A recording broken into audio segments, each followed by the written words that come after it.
Continuamos en Careo Semanal por Sol 106.5 FM.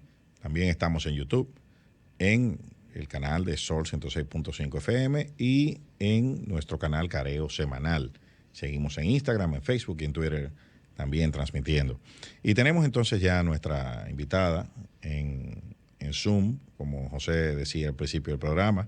Se trata de Leimi Lora, una colega, abogada, especialista en temas de fondos de pensión, y nos va a iluminar ese camino que a veces luce tan oscuro del mundo de los fondos de pensión y sobre todo las modificaciones de la ley 8701 y la situación que está siendo objeto de escarceo ahora, lo que reclaman el 30% y demás. Así que bienvenida, Leimi.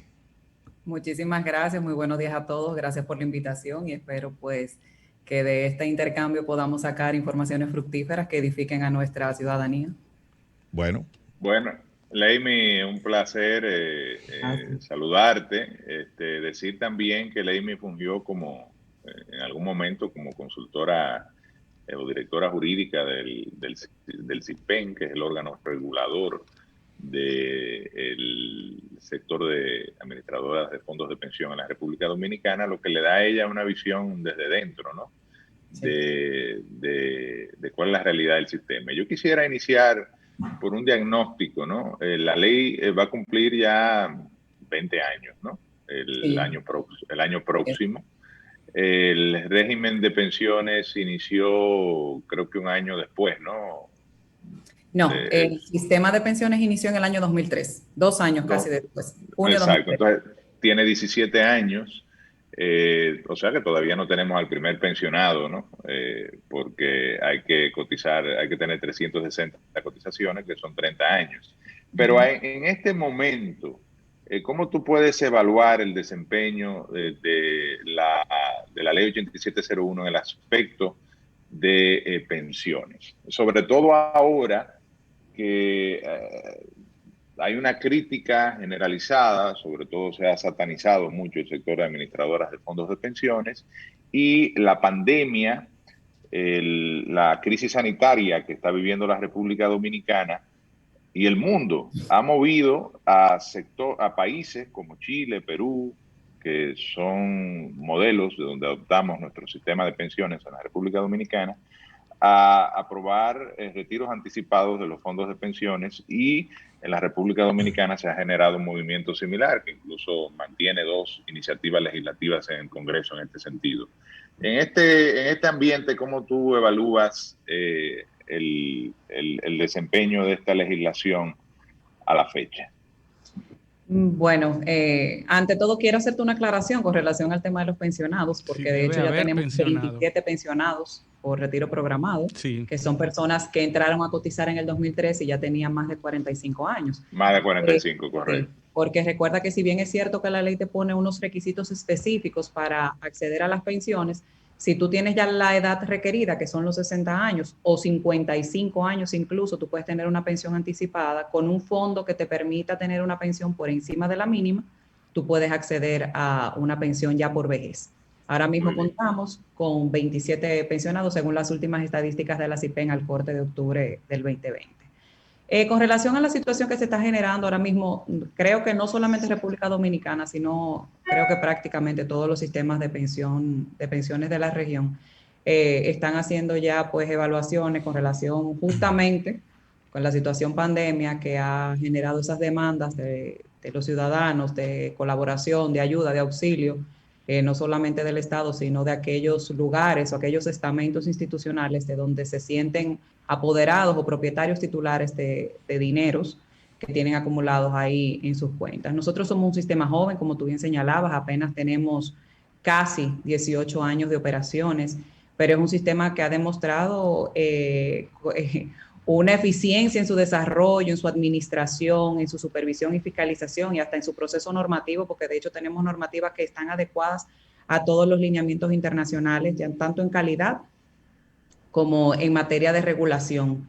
Y tenemos entonces un sistema que a la fecha ha logrado acumular más de 600 mil millones de pesos sin generar ningún tipo de contratiempo, donde no se ha puesto en riesgo el dinero de esos trabajadores y empleadores que mensualmente se acumulan a partir de sus aportaciones, de los salarios que recibimos como trabajadores. La situación, pues, esta demanda que se ha ido provocando a raíz de personas que entienden que deberían apropiarse de ese dinero quizá con intereses que uno a veces se siente empático, porque es verdad que hay personas que están pasando por situaciones muy difíciles, pero yo siempre le digo a la gente, me desvío un poco de tu pregunta inicial quizá para salir un poco del tema ya de lo que es el asunto de la demanda del 20 o del 30%, que son los dos anteproyectos que se encuentran en las cámaras. Porque yo sé que esa es básicamente la pregunta y la necesidad o la inquietud que tiene la gente. ¿Por qué quiero mi dinero? ¿Por qué quiero accesar a mi dinero? Pero hay ¿Por qué no me quieren dar mi dinero? ¿Por qué no me pagan mi dinero? Pero yo empatizando con la gente, o sea, poniéndome en su situación, siempre le digo a la gente, tú tienes que tomar en consideración varios aspectos. En primer orden, tienes que hacerte la siguiente pregunta. ¿Tú estás afiliado al Sistema Dominicano de Seguridad Social? ¿Tú eres un trabajador que está cotizando o has cotizado al Sistema Dominicano de Seguridad Social? Si estás cotizando o has cotizado, cotizaste al régimen de capitalización individual, es decir, estás afiliado a una administradora de fondos de pensiones. Esa es la primera pregunta que tú tienes que hacerte a la hora de hacer el reclamo, porque vemos la demanda que se ha generalizado y muchas personas ni siquiera están afiliados al sistema. O sea, están haciendo un reclamo por un dinero que a ellos ni siquiera les va a corresponder o no les corresponde porque no han realizado ni la primera cotización al sistema. De hecho, cuando uno analiza el mercado laboral dominicano, se da cuenta que una gran proporción, entre un 55 hasta un 60%, eso no varía el número, es informal. O sea, se desarrolla en la informalidad, lo que quiere decir que nunca ha cotizado al sistema de seguridad social y por vía de consecuencia no va a recibir un centavo. No, y los que cotizan, que hay el promedio es 17,000 y algo, 17,000 pesos de ingreso promedio. Si adjudicaran un 20 o un 30%, estamos hablando de 2,000 y pico de pesos, 3,000 y pico de pesos. El salario promedio, según las... 7,000 pesos. No, según las estadísticas... porque acuérdate que es un 20% de lo que se pide, es un 20% de lo que se tiene ahorrado. Hasta el momento. Claro. Pero o sea, lo que está acumulado. De lo que usted tiene en su cuenta. Ellos están demandando de lo que tienen en su cuenta. Pero según las estadísticas de la TSS, el salario promedio para el sexo femenino son 24,204.74 pesos. Y para el sexo masculino son 22,914,97. Ese es el salario promedio. Imagínate 17 años aportando el 9%. Pero, y aquí vienen los datos, porque esto hay que hacerle una radiografía. Cuando tú ves los rangos etarios, o sea, las edades de los cotizantes, ahí es que tú te das cuenta que, por ejemplo, en la franja más baja, que es de 0 a 20 años, porque así está dividido en la estadística, los salarios promedios son de 15,000 pesos para la mujer y 21,000 pesos para el hombre. Correcto. Y entonces ahí comienzan a subir, pero llega un punto... O sea, son muy bajos los salarios. El promedio, ¿cuánto realmente estaríamos recibiendo de aprobarse la iniciativa en promedio? Porque eso es lo que yo veo. Que un trabajador promedio en República Dominicana que gane 25,000 pesos, que tenga, suponte, 5 años aportando, ¿cuánto puede tener en una cuenta? 150,000 pesos. Y si le dan tiene que hacerse un cálculo de que esa persona lo que está aportando es un 8.04% de su salario ahora mismo a su cuenta de capitalización individual y un 8.04% a partir de febrero de este año, porque hasta esa fecha aportábamos solamente el 8%. Correcto. Entonces puede tener algunos 120,000 pesos guardados. Estamos hablando de que lo que ellos quieren es que le den 24,000 pesos. Ese es el punto también. No. Pero tú lo estás, y ahí entonces sí entraríamos un poco en cómo nosotros nos encontramos colocados ahora mismo como sistema dentro, vamos a decir, incluso dentro de la región. Porque si una persona toma su estado de cuenta, el estado de cuenta que te envían las AFP, que por ley debe ser semestralmente, pero las AFP ahora mismo hay algunas que te lo envían hasta mensualmente a tu correo electrónico, o sea que tú tienes un seguimiento continuo de cómo va creciendo o cómo se va moviendo tu dinero dentro de esa administradora, tú podrás observar que la rentabilidad del dinero se ha prácticamente duplicado. O sea, el dinero que nosotros aportamos básico entre trabajadores y empleadores, ese 8.04, que como estábamos diciendo hace unos minutos, se totalizaría quizás en un cálculo rápido 100,000, 120,000 pesos que tú puedes tener con 2 años de contribuciones, con un salario como el que estábamos planteando. Ahora mismo tú podrías tener quizás 250, 300,000 pesos, porque justamente la administración que se está realizando, las inversiones que se están generando con esos fondos que aportamos, se está colocándose en instrumentos que están generando una rentabilidad que a la fecha, de acuerdo a los números, incluso las publicaciones oficiales, se reputen un 9.94% a octubre del presente año, lo que hay una duplicación del aporte. Sí. Y eso ha sido fruto de las inversiones que se han realizado a través de las administradoras. Y de la gestión de esos fondos. Ese es el otro punto. Yo quiero que tú nos ilustres un poco para la gente que nos está oyendo. La función de la AFP es guardar el dinero en un banco para que esté líquido al momento de que se produzca una situación de esta naturaleza, o es invertirlo para rentabilizar el fondo y por vía de consecuencia la cuenta individual de cada uno de nosotros. José se estaba leyendo su ley 8701, no me callo. La realidad es... No, porque al final la gente cree que el dinero está ahí. Es decir, no, es que eso es justamente el trabajo que tenemos que continuar realizando, es enseñarle a la gente qué se hace con su dinero cuando se invierte. No, incluso la redacción de los dos proyectos de ley, lo que sugieren es, yo solicito y tengo tantos días y hay que entregármelo. O sea, es como si tuviera guardado el dinero y no invertido. Es una cuestión totalmente absurda, diría yo, o que no responde a la realidad. Es una pena que la tecnología conmigo es como dicen por ahí, que tecnología en manos de aborigen, o sea, que es nula. Que yo pudiese presentarte un slide de cómo opera el círculo virtuoso de lo que son las inversiones de los fondos de pensiones. Porque como señalaba José, o sea, cuando yo hago mi aportación a la administradora de fondos de pensiones, la AFP tiene una obligación inmediata de invertirlo en instrumentos que generen rentabilidad. Pero no solamente una rentabilidad personal para el dueño de ese dinero que se acaba de aportar. No, es una rentabilidad dinámica que implique el desarrollo nacional. Y eso era lo que yo te comentaba ahorita, José, cuando estaba tratando de responder a tu inquietud, que es que el dinero de los fondos de pensiones tiene la obligación de dinamizar la economía, generar empleo. Cuando ese dinero se coloca, pasan cosas maravillosas que uno se enfoca solamente en la situación que está viviendo o en el interés particular que puede tener sobre la propiedad y titularidad de su dinero, pero no se detiene 2 segundos a pensar cómo se impacta la colectividad cuando el dinero empieza a fluir a través de las gestiones que hacen las administradoras de fondos de pensiones por las directrices normativas que ya existen y que están delimitadas, ¿tú entiendes? Porque también hay que tener en cuenta que el dinero que está más resguardado en este país ahora mismo son los fondos de pensiones. Previo una AFP mover un peso, hay una comisión clasificadora de riesgos que tiene que aprobar a dónde se invierten. Y no solo eso, todos lo sabemos. Hay un PAI donde tú puedes observar dónde están invertidos los dineros y tú ves cómo el dinero, más del 70% está invertido en bonos de Hacienda y en bonos emitidos por el Banco Central. O sea que también el Estado, en su rol de garante del dinero, no solamente del Sistema Dominicano de Seguridad Social, del Sistema Dominicano de Pensiones, sino que también ha asumido el rol de proteger el dinero de los trabajadores que se invierten a través de los fondos de pensiones. La garantía soberana.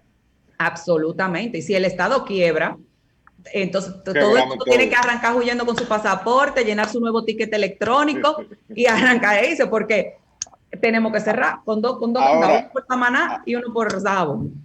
Ahora, eso es una también de las críticas que se hace al sistema de fondos de pensiones. Y es una de las tareas pendientes en una modificación legislativa de la Ley 8701.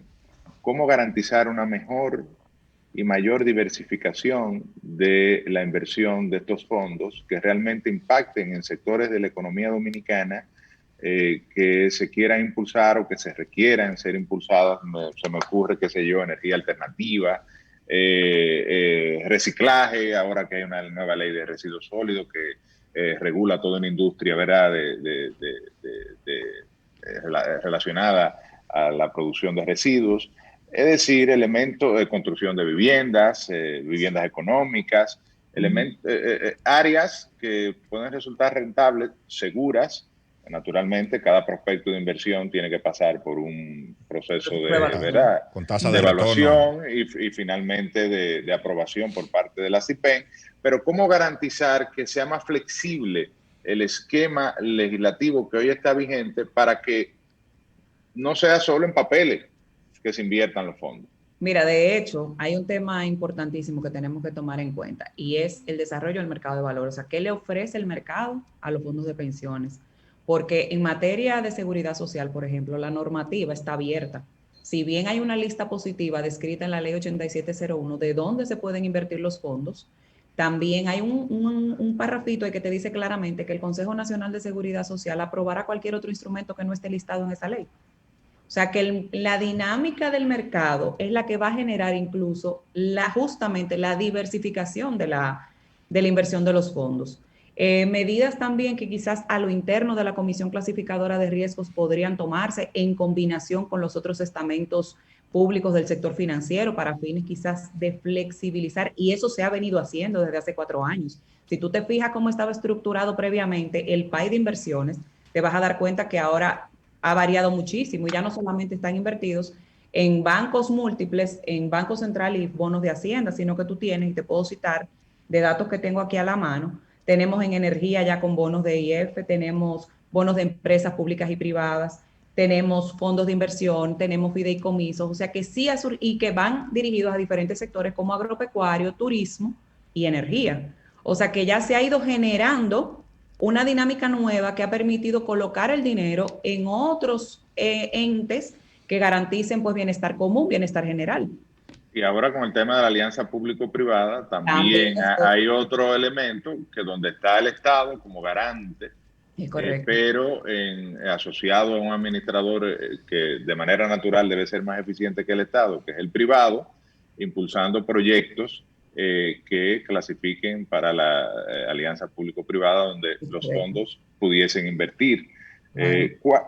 ¿Cuál es la rentabilidad promedio en la República Dominicana y cómo se compara esto con el resto de América Latina? Es decir, ¿cómo se evalúa la gestión que están haciendo las administradoras de fondos de pensión en la República Dominicana? ¿Es buena, es mala, es mediocre? No, la ¿Podemos mejorar? Es mejor. La mejor. Ahora mismo estamos en la mejor posición. Dicho incluso por la Organización de Cooperación del Desarrollo Económico, la OCDE, que ahora mismo nosotros estamos en el ranking top, vamos a decirlo así, con un 6%. Pero entonces no es malo que los fondos ganen mucho dinero, ¿verdad? Claro que no lo es. Mira, hay un tema ahí con los fondos que no, el tema no es que los fondos ganen mucho dinero, porque si es para mí, está perfecto que ganen mucho dinero. Claro, Tú sabes que el tema viene por otro asunto, que es una irritación generalizada con relación a una empresa que hace una gestión, pero es que cuando tú tienes mucho dinero en la mano, tú lamentablemente es un tema de, vamos a decir, de equiparar porcentajes. O sea, si yo me administro mucho dinero, evidentemente por poco que sea el porcentaje de ganancia es que proporcional. yo exactamente proporcional a lo que yo administro. O sea, tenemos que quitarnos ese terraje de irritación porque por el contrario, porque vamos a desincentivar un trabajo que se está haciendo de manera correcta. Eso además, popularmente. Se supone que si yo te pago es precisamente para que tú me garantices una gestión de la inversión, porque los fondos son para ser invertidos, ¿verdad? Así es. Que genere una rentabilidad tal que me permita individualmente en mi cuenta tener mayores recursos para la hora de retirarme, no solo sea lo que haya aportado el empleador, el trabajador, sino también la ganancia que yo haya obtenido por esa gestión. O sea, que a mí me conviene que tú estés contento, ¿verdad? Para que tú hagas tu trabajo y que tú tengas además las herramientas y los elementos para que ese trabajo se pueda hacer eficientemente. Claro, lo que pasa es que tenemos que ver los números en proporción. Si yo lo que estoy aportando son 100,000 pesos anuales a mi cuenta de capitalización individual y esos 100,000 pesos anuales tú me los estás convirtiendo en 150,000 pesos. Ahora, yo con mis 100,000 pesos te genero una ganancia de 1,500 pesos al año. ¿Quién ganó más? ¿Ganaste tú o gané yo? Gané yo como individuo. Sin embargo, lo que pasa es que ese tiene a 10, 20, 50, 500, 100,000 personas por las que hace ese trabajo. Es un negocio de volumen. O sea, de grandes números. Y ahí va mi pregunta, porque el mercado laboral, por el tema de la situación con la pandemia, está siendo golpeado de forma importante, drástica, ¿no? Violenta, vamos a decir, no, podríamos decirlo así mismo, violenta. Ya en los niveles, en las cantidades de cotizantes, se ve la baja afectado con respecto al año pasado. Hay alrededor de un 12%, entre 11 y 12% de un menor número de cotizantes, se ha reducido.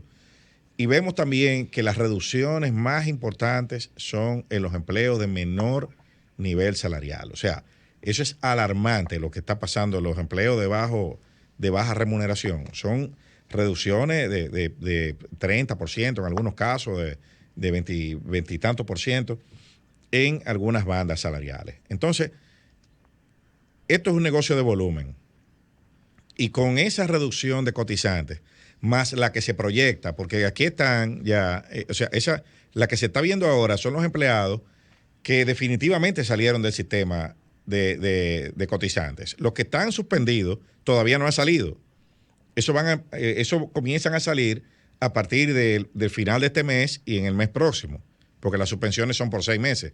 Cuando se decreten los cierres definitivos de las empresas, que muchos entrarán en esa categoría. Hay unos 288,000 más o menos que están en fase 1.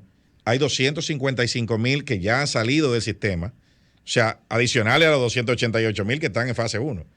Y hay más de 500,000 que están en fase 2, que no se sabe cuando quiten esos programas, a partir de enero, cuántos van a salir del sistema. O sea, estamos hablando que la amenaza real al sistema es perder más de una cuarta parte de sus cotizantes. O sea, y por lo tanto, romper esa dinámica de aumento en la recaudación y en la rentabilidad de las AFP. ¿Cómo se puede proteger un poco al sistema en un escenario como el que viene a nivel de reforma? ¿Cómo tú lo ves? Mira, la verdad es que es una pregunta sumamente interesante. Requiere incluso de unos estudios económicos y actuariales, vamos a decirlo que de urgencia, prácticamente, porque una ventaja, por ejemplo, de lo que sí tiene el sistema nuestro, es que como son cuentas individuales, no estaríamos afectando a la colectividad, que no sucede, por ejemplo, lo mismo con los sistemas de reparto, donde sí las aportaciones van a una sola cuenta, de donde se pagan las prestaciones, de lo que ya se van retirando, de lo que ya van recibiendo prestaciones. Que eso sí, con una situación como la que tú planteas, se verían bastante. Bueno, y de hecho, no sé si tú has podido ver en boletines que están surgiendo diariamente de cómo países que tienen sistemas de reparto actualmente ya están evaluándose la posibilidad de generar nuevos mecanismos, nuevos elementos para acompañar esos sistemas de reparto, porque están viendo que con la situación que se está presentando, tanto suspensiones como cierres o ceses de contratos de trabajo, no van a poder, están viendo la insostenibilidad ya de esos planes al mediano y hasta algunos hasta corto plazo. Y lo que se está planteando incluso es generar el ahorro voluntario complementario a esos planes de reparto para poder complementar esas prestaciones y garantizar que a la salida o a la edad de retiro de esa persona poder reconocer el derecho a una prestación. Como tú señalas, a nivel sistémico probablemente no hay implicaciones graves, pero a nivel individual, una persona que tenga acumulado los montos que arbitrariamente ahorita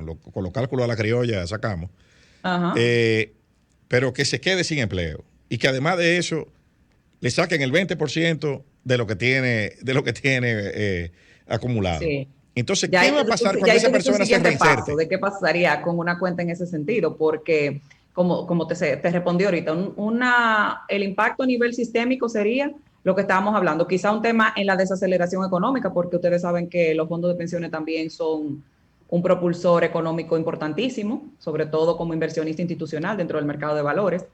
Y si el tema, por ejemplo, en el caso de las cuentas, de yo suspender mis aportaciones, que siempre es importante también recordarlo, y voy a aprovechar esta plataforma, que aunque usted deje de trabajar, el dinero que está en su cuenta de capitalización individual o cuenta personal, como usted quiera llamarle, puede utilizar cualquiera de esos nombres. sigue generando rentabilidad. O sea, las administradoras de fondos de pensiones siguen reinvirtiendo su dinero y siguen resguardándolo. Si yo dejo de cotizar durante un periodo como el que estaríamos planteándonos, no sabemos cuánto tiempo estarían esas personas fuera del mercado laboral, fuera de una actividad productiva, y le auno el tema de que retire un 20, retire un 30% de lo que tengo acumulado, probablemente esa persona haya retrasado su proceso de recibir su pensión en 2 o 3 años. O sea, va a tener que trabajar 36 meses, 24 meses más para poder acumular un saldo que sea suficiente para garantizarle su pensión. Bueno, eso va a afectar las 360 cotizaciones que necesita para la pensión programada. Serán entonces 300. Pero más que el tema de las 360 cotizaciones, lo que se afecta directamente, lo que se impacta directamente es cuánto acumulo en mi cuenta, cuánto dinero puedo sumarle a mi cuenta. Porque si bien la ley, como yo les decía ahorita, te exige como requisito, vamos a decir, mínimo o principal, tener 60 años y 300 cotizaciones registradas. Si tú tienes 55 años y cotizaciones suficientes, o sea, un saldo suficiente en tu cuenta acumulado que te permite recibir una pensión equivalente al 150% de la mínima, que ahora mismo la pensión mínima son 11,000 y pico de pesos, o sea, que si yo te puedo pagar 17,000 pesos y tú tienes 55, 56 años, tú puedes solicitar tu pensión por vejez. O sea, el tema es que tengas acumulado un saldo suficiente y ahí ese es el verdadero impacto, no es tanto el número acumulado de cotizaciones, es el saldo. Por eso yo a la gente siempre le digo, no te preocupes por ese 30% que tú quieres pedir, no te preocupes que si no te va a dar el saldo, ocúpate, toma medidas, ahorra un poquito más, porque ¿por qué no hacemos un poquito de ahorro voluntario? Cuando yo era empleada formal, dependiente, yo desde el día 1 le decía a mi empleador, descuéntame un 5% para mi fondo de pensiones. Yo ni lo veía. Entonces, cuando ya te empiezan a pagar tu nómina, te empiezan a pagar tu quincena, ya tú te acostumbraste que ese es el salario que tú percibes. Y mi fondo se impactó positivamente con ese ahorro mínimo que yo estaba teniendo en ese momento. Ahora, para eso habría, en mi opinión, que fomentar una cultura de ahorro. Así mismo es. Sí. Y de educación financiera, yo diría desde la escuela, desde la familia, desde la base. Porque la cultura que tenemos es del inmediatismo. Y la informalidad. El consumismo. La necesidad inmediata tiene mayor importancia que la necesidad futuro. ¿Qué pasó? Por ver incluso las condiciones en que me voy a ver. Claro, es resolver el problema del día o del momento, que es lo que pesa mucho en la psiquis de los que promueven o de los que simpatizan con lo del 20, el retiro del 20 y el 30%. Es hacerse de un dinero, de esos 24,000 pesos que dice Eliseo, pero cuando se acaben, que 24,000 pesos se acaban rápido, no dan para nada. La canasta familiar son más de 30,000 pesos mensuales. Cuando se acaban, entonces, bueno, lo que está sucediendo en Chile, que hubo un retiro de un 10%, la mayoría de ese dinero se fue a consumo. O sea, la gente... En Perú igual con el 25. Compró televisiones, compró licuadora, nevera, resolvió problemas de momento. Y ahora pues quieren un 10% más porque ya compraron una televisión, pero a lo mejor quieren una nevera. No, y además compró la televisión y debe la cuota. Claro, pero afectando las posibilidades de su ahorro para el momento en que más se necesita, que es las pensiones. Ahora, hay un tema que también ha afectado mucho la imagen del sistema y es la tasa de reemplazo o el porcentaje que reciben los que se pensionan de su último salario, que es relativamente bajo. O sea, en la mayoría, en promedio creo que está entre un 20 y un 30%. Y en el caso de República Dominicana, se prevé que estaría quizá un poquito más bajo de ese 34%, con la edad de retiro que hay, el salario promedio que es bajo en la República Dominicana, además que no hay una cultura de ahorro, o sea, de ahorro voluntario, y el porcentaje que se aporta también, ¿no? Entonces, esos son elementos que sí pudiesen ser parte de una reforma. Claro. Y ver cómo podemos mejorar esa esa tasa de reemplazo o esa pensión, porque el problema también, o la crítica o la satanización del sistema es, bueno, me paso 30 años ahorrando, llego a los 60 trabajando y para luego recibir una pensión que no me da para nada o es muy poca.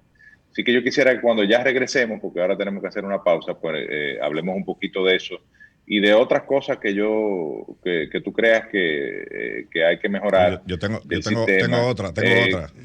Tenemos sí, está bien, cuando regresemos. Vamos a hacer una pequeña pausa y volvemos, no se nos vaya. Okay.